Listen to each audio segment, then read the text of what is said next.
Students, நம்மளுடைய அடுத்த தலைப்பு வந்து temperature dependence of resistivity. So டெம்பரேச்சரை பொறுத்து ரெசிஸ்டிவிட்டி எப்படி சேஞ்ச் ஆகுது. ஸோ டெம்பரேச்சருக்கு Tங்கிற லெட்டர் வச்சுக்கிறேன், ரெசிஸ்டிவிட்டியோட சிம்பிள் ரோங்கிற symbol. So the resistivity of a material is depend on temperature. So டெம்பரேச்சருக்கு ஏற்ற மாதிரி resistivity of the material change ஆகும். It is experimentally found that for a wide range of temperature, the resistivity of the conductor is increases with the temperature. So in the case of conductors அப்படின்னு எடுத்துக்கிட்டோம்னா, when temperature increases, the resistivity also increases அப்படின்னு சொல்லுவாங்க. It is given by the relation rho T equal to rho naught 1 plus alpha T minus T. Here rho T is the resistivity of the conductor and it is at the temperature resistivity of the conductor at T degree Celsius. Rho naught அப்படிங்கிறது resistivity of the conductor at 0 degree Celsius னு வச்சுக்கலாம், அல்லது இங்கே என்ன கொடுத்துருக்கானா at the temperature T0, that is at 20 degree Celsius அப்படின்னு கொடுத்துருக்கான். where the alpha அப்படிங்கிறது என்னது அப்படின்னு கேட்டோன்னா temperature coefficient of resistivity அப்படின்னு சொல்கிறான். temperature coefficient of resistivity, that is very important word. இப்போ இது ஒரு 2 மார்க். டிஃபைன் ஆல்ஃபா அல்லது டெம்பரேச்சர் கோஎஃபிஷியன்ட் ஆஃப் ரெசிஸ்டன்ஸ். இப்போ பாருங்கள், இந்த ரோ நாட்டை உள்ளே கொண்டு போகலாமா, எப்படி இந்த ஈக்குவேஷன் இந்த ஸ்டெப்ஸ் வந்திருக்கு அப்படிங்கிறத பார்த்துடலாமா. அப்போ வந்து ரோ டி அங்கே அப்படியே இருக்குது, ரோ நாட்டை உள்ளே கொண்டு போகிறோம். அடுத்து இங்கே என்ன இருக்குது, alpha rho naught T minus T0 அப்படின்னு இருக்குது. இப்போ இதை அப்படியே லெஃப்ட் ஹேண்ட் சைடு கொண்டு வந்துருங்க. இந்த ஸ்டெப் வந்துருச்சா, rho T minus rho naught equal to alpha rho naught T minus T0. அப்போ இதிலேருந்து இந்த டேர்மை அப்படியே கீழே கொண்டு போயிடுறோம். அப்போ இந்த ஸ்டெப் வந்துடும், rho T minus rho naught by rho naught T minus T0. அப்போ இந்த டிஃப்ரென்ஸை வந்து டெல் ரோ அப்படின்னு போட்டிருக்கோம். இந்த டெம்பரேச்சர் டிஃப்ரென்ஸை டெல் டி அப்படின்னு போட்டிருக்கோம். அதை தான் இங்கே கீழே கொடுத்துருக்கான். டெல் ரோ அப்படின்னா rho T minus rho naught is the change in resistivity. Del T அப்படின்னா T minus T naught, this is the change in temperature அப்படின்னு கொடுத்துருக்கான். ரைட், இப்போ இங்கே பாருங்கள். அப்போ இதுக்கு டெஃபினிஷன் சொல்லிடலாமா. ratio of increase in resistivity, ஏன்னா இதுதான் அதிகமாக இருக்கும். டெம்பரேச்சர் இன்க்ரீஸ் ஆகும்போது ரெசிஸ்டிவிட்டி இன்க்ரீஸ் ஆகும். Increase in resistivity per degree rise in temperature. ஒரு டிகிரி ரைஸ் ஆகும்போது எவ்வளோ ரெசிஸ்டிவிட்டி இன்க்ரீஸ் ஆகுதோ அதுக்கும் ரெசிஸ்டிவிட்டி அட்டு T0, T0ல எவ்வளோ ரெசிஸ்டிவிட்டி இருக்கோ அதுக்கும் இடையில் உள்ள ரேஷியோ தான் temperature coefficient of resistivity. It is defined as the ratio of increase in resistivity per degree rise in temperature to it resistivity at T0 அப்படின்னு சொல்லியிருக்காங்க. யூனிட் பாருங்கள், ரெசிஸ்டிவிட்டிக்கு மேலே ஓம் மீட்டர்னு போடுவோம், கீழேயும் ரெசிஸ்டிவிட்டி ஓம் மீட்டர், டெம்பரேச்சர் வந்து degree Celsius. Ohm meter cancel ஆயிரும். அப்போ இதுக்கு யூனிட் வந்து 4 degree Celsius. That is the unit 4 degree Celsius. So இந்த temperature coefficient of resistance for conductors அப்படின்னு எடுத்துக்கிறோம். கண்டக்டர்ஸ்க்கு எப்படி இருக்குது, in case of conductors the alpha is positive. ஏன் positive, temperature increases. If the temperature of the conductor increases, then average kinetic energy of the electron in the conductor also increases. அப்போ temperature increase ஆகும்போது கண்டக்டரில் இருக்கக்கூடிய free எலக்ட்ரானோட kinetic energy increase ஆகும். அப்போ this result in more frequent collision. அப்போ அதிகமான அளவு என்ன நடக்கும் அப்படின்னா கொலிஷன் நடக்கும். அதனால் த ரெசிஸ்டிவிட்டி இன்க்ரீசஸ் அப்படின்னு சொல்லியிருக்கான். ஸோ இந்த பாயிண்ட் ரொம்ப இம்பார்ட்டண்டான points.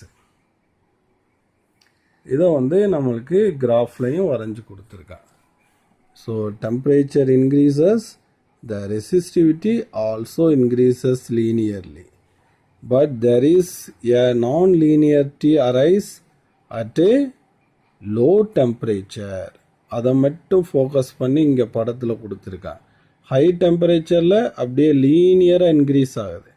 Temperature increases, the resistivity also increases. But at low டெம்பரேச்சர்னு பார்த்தோன்னா கம்மியான டெம்பரேச்சரில் இங்கே கொஞ்சம் கர்வ் மாதிரி வருது. There is no linear relationship. So at low temperature, when temperature increases, there is a resistivity is varies not linearly. So அங்கே ஒரு கர்வ் மாதிரி நம்மளுக்கு வர்றதை இங்கே காட்டியிருக்கான். அதான் நான் linear region at low temperature அப்படின்னு கொடுத்துருக்கான். அதை தான் நம்மளுக்கு இந்த பேசேஜில் நம்மளுக்கு எக்ஸ்பிளைன் பண்ணியிருக்கான். ஓகேவா? So the resistivity approach some finite value as the temperature approaches absolute zero ன்னு சொல்லியிருக்கான். அப்போ resistivity value reaches some finite value means some fixed value கிடைக்கும். எப்போ absolute zero means at 0 kelvin அப்படின்னு அர்த்தம். ஸோ அட் 0 கெல்வினில் பார்த்தோன்னா not the resistivity get 0 value, it takes some small value அப்படிங்கிறத சொல்லியிருக்கான். இப்போ இந்த ரெசிஸ்டன்ஸ் ஃபார்முலாவை எடுத்துக்கிடுவோம். நம்ம ஆல்ரெடி இப்படி படிச்சிருப்போம்.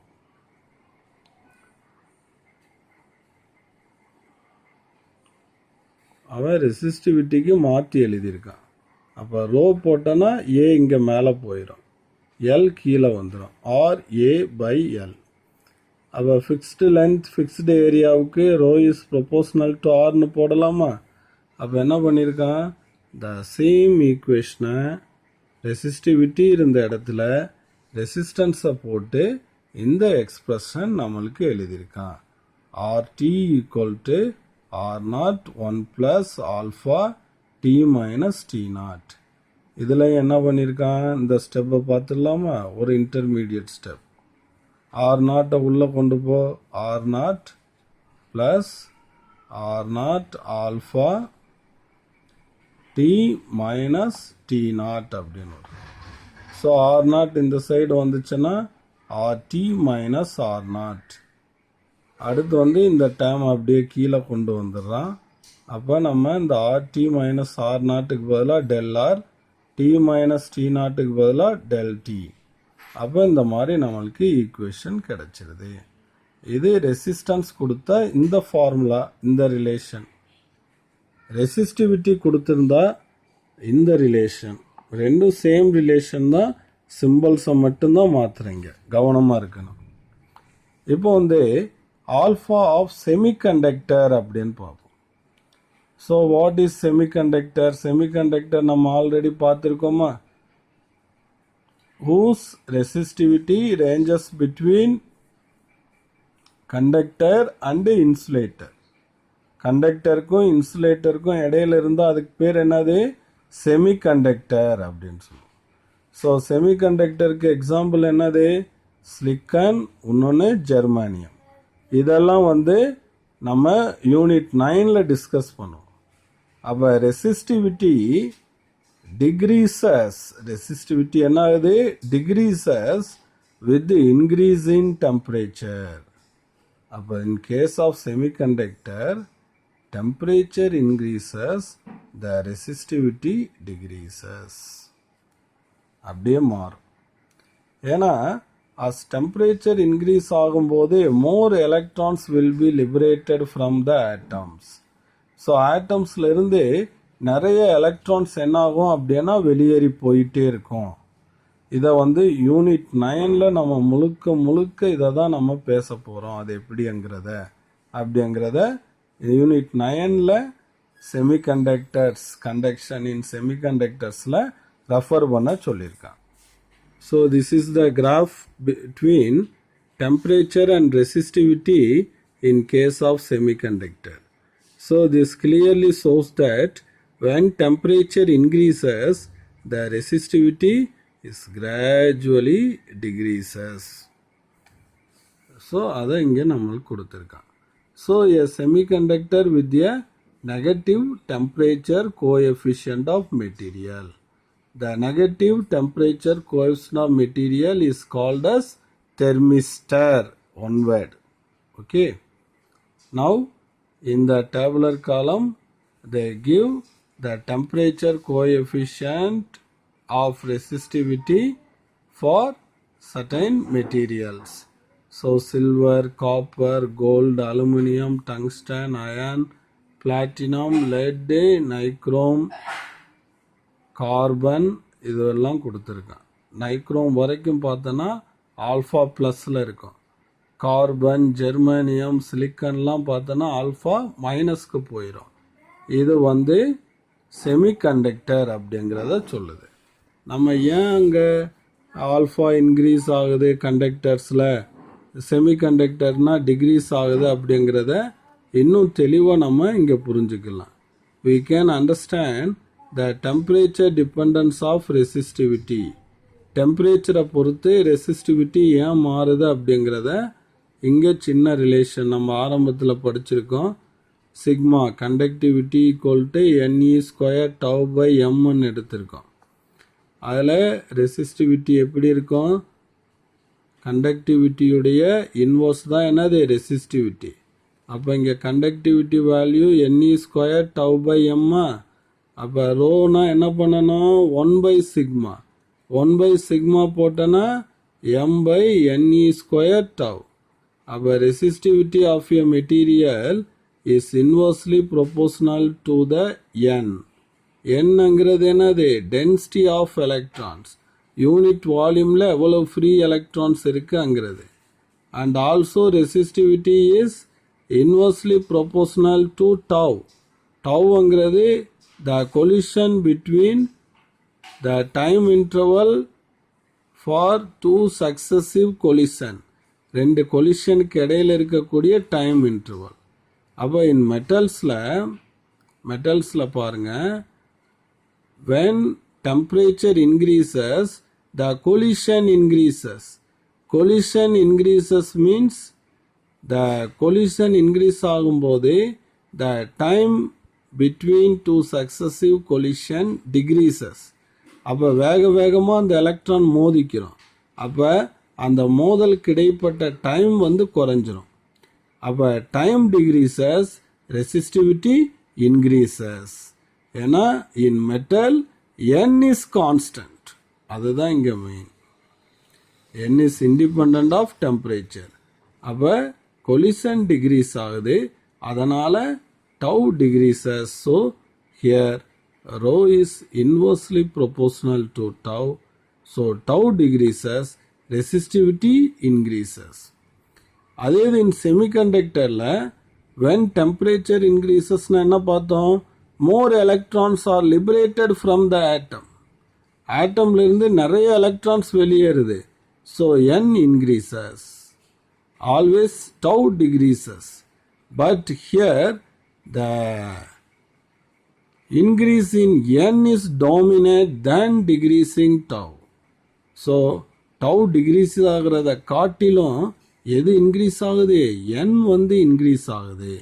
So n increases, the resistivity value decreases in case of semiconductor. அப்படின்னு நல்லா அழகாக சொல்லியிருக்கான்.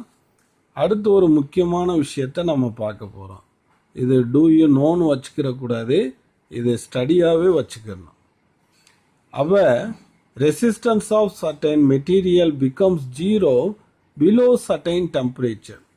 அப்போ நம்ம கொஞ்சம் முன்னாடி சொன்னோம் அப்சல்யூட் 0 அப்சல்யூட் அதாவது 0 கெல்வின் டெம்பரேச்சர் அப்படின்னா கூட அங்கே வந்து some amount of resistance value இருக்கும்.